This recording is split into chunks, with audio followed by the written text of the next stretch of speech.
रब्बे ज़ुल जलाल के बाबरकत नाम से आगाज़ करता हूँ इस दुआ के साथ कि वो हम सबको अपने फजल व करम की छाँव में रखे। आज की वीडियो के लिए मौज़ूए सुखन एक यहूदी माहिर जुनीन है जो कि दीन इस्लाम का भी स्कॉलर था। आज इस यहूदी की एक तहकीक पेश खिदमत है। वो माहिर जुनीन यहूदी अलल ऐलान कहता है कि रूए ज़मीन पर मुस्लिम ख़ातून से ज़्यादा पाकबाज और साफ़ सुथरी ख़ातून किसी भी मज़हब की ख़ातून नहीं है।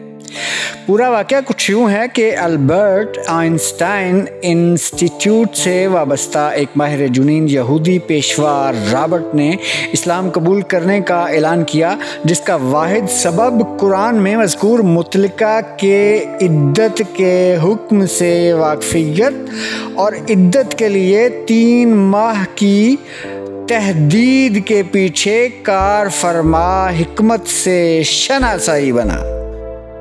सूरह बकरा आयत नंबर 228 में अल्लाह ताला का इरशाद है, वल मुतल्लक़ातु यतरब्बस्ना बिअन्फुसिहिन्ना सलासता कुरू।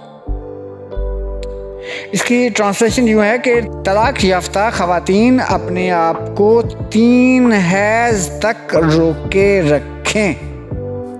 इस आयत ने एक हैरत अंगेज़ जदीद इल्म DNA के इंकिशाफ की राह हमवार की और पता चला कि मर्द की मनी में प्रोटीन दूसरे मर्द के मुकाबले में 62% मुख्तलिफ हुआ करती है और औरत का जिस्म एक कंप्यूटर की मानिंद है।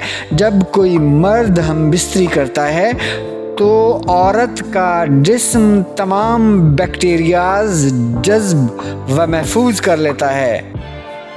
इसलिए तलाक के बाद औरत अगर फ़ौरन किसी दूसरे मर्द से शादी करे या फिर बैक वक्त कई मर्दों से जिस्मानी ताल्लुक़ उस्तवार कर ले तो उसके बदन में कई DNA दाखिल हो जाते हैं और ख़तरनाक वायरस की शक्ल इख्तियार कर लेते हैं और जिस्म में जानलेवा अमराज पैदा होने का सबब बनते हैं। साइंस की तहकीक से ये बात साबित हो चुकी है कि तलाक के बाद एक हैज़ गुजरने से 32 से 35% तक प्रोटीन ख़त्म हो जाती है और दूसरा हैज़ आने से 67 से 72% तक आदमी का DNA ज़ाइल हो जाता है और तीसरे हैज़ में 99.9% का ख़ात्मा हो जाता है। फिर रहम साबका DNA से पाक हो जाता है और किसी भी साइड इफ़ेक्ट या नुकसान का नया DNA कबूल करने के लिए तैयार हो जाता है।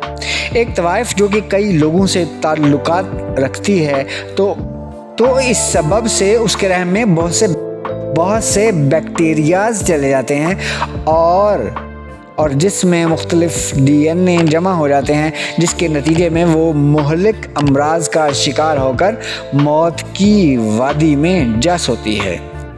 और रही बात मुतवफ़ी अनहा की इद्दत की, तो इसकी इद्दत तलाकशुदा औरत से ज़्यादा है, क्योंकि गमो हुज़्न की बिना पर साबका DNA जल्दी ख़त्म नहीं होता और उसे ख़त्म करने के लिए पहले से ज़्यादा वक्त दरकार होता है।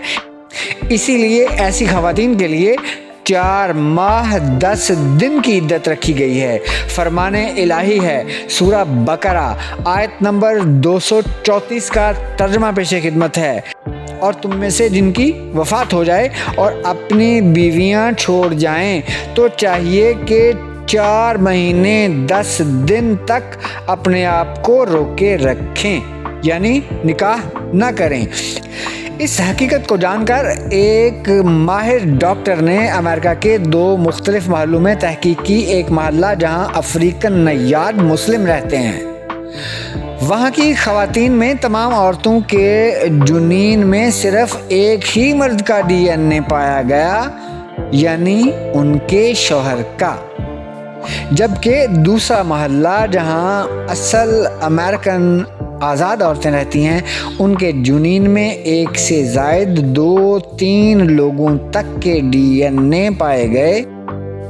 जब डॉक्टर ने अपनी बीवी का ब्लड टेस्ट किया तो चौंका देने वाली हकीकत सामने आई कि उसकी बीवी में 3 अलग अलग लोगों के DNA पाए गए, जिसका साफ मतलब ये था कि उसकी बीवी उसे धोखा दे रही है।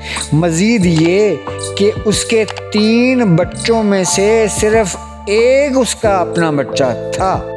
इसके बाद डॉक्टर पूरी तरह कायल हो गया कि सिर्फ इस्लाम ही वो दीन है जो औरतों की हिफाजत करता है और समाज की हम आहंगी की ज़मानत देता है, और इस बात की भी कि सिर्फ मुस्लिम ख़वातीन दुनिया की सबसे ज़्यादा पाक दामन और पाक बाज ख़वातीन हैं। बात दिल को लगी हो तो शेयर कीजिएगा। बहुत जल्द मिलते हैं किसी बहुत खूबसूरत बात के साथ। अल्लाह निगहबान।